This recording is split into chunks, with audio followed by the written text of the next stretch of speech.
Morning students, mount Asia के online channel में आप लोगों का स्वागत है। मैं लक्ष्मी मिस आप लोगों को आज संस्कृत पढ़ाने जा रही हूँ। पिछली संस्कृत के पाठ में मैंने आप लोगों को चैप्टर 1 पढ़ा करके सुभाषिनी पढ़ा करके सुभाषितानी पढ़ा करके उससे संबंधित प्रश्न भी दिए थे।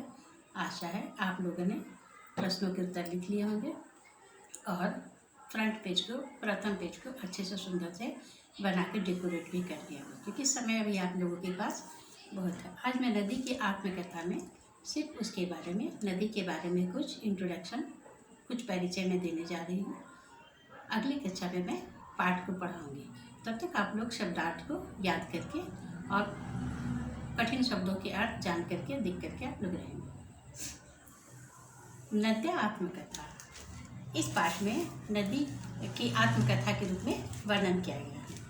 नदी अपनी आत्मकथा करी, जबकि नदी तो कह नहीं सकती, बात तो कर नहीं सकती, पर लेखक ने नदी की आत्मकथा, नदी अगर बोल सकती तो किस प्रकार बोलती, इस प्रकार आत्मकथा के रूप में उसे प्रस्तुत किया है।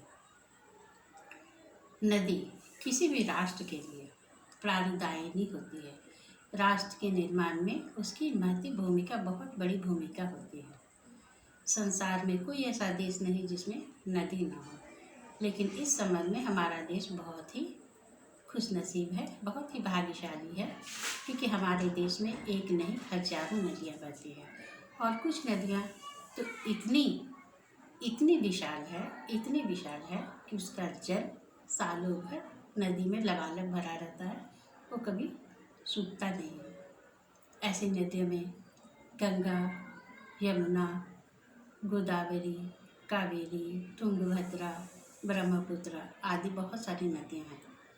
इनमें से ज़्यादातर नदियां हिमालय से निकलती है, और हिमालय, जैसे गंगा की बात अगर हम लेते हैं, गंगा ब्रह्मपुत्र, तो हिमालय की चोटियों से निकल करके देश के विभिन्न क्षेत्रों से होते हुए, गुजरते हुए उसकी भूमि को, जमीन को, खेतों को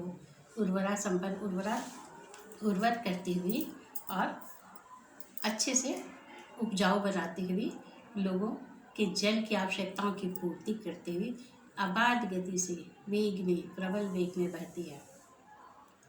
नदी के तट पर ही बहुत सारे कल कारखाने होते हैं, क्योंकि कल कारखानों के लिए नदी के जल की आवश्यकता होती है, और नदी के जल के बिना वो लोग अपने कल कारखाने के लिए जल नहीं ला सकते। इसलिए नदी से बड़ा जल स्रोत और क्या हो सकता है। बच्चों, जल के द्वारा बिजली का भी उत्पादन होता है। नदियों के वेग को बांध करके, जिसे हम लोग डैम कहते हैं, डैम बना करके नदी के जल को स्टोर किया जाता है, संरक्षित किया जाता है। फिर उसी में टरबाइन के द्वारा हाइड्रो इलेक्ट्रिसिटी, विद्युत जल संयंत्र लगा करके उससे बिजली उत्पादन किया जाता है।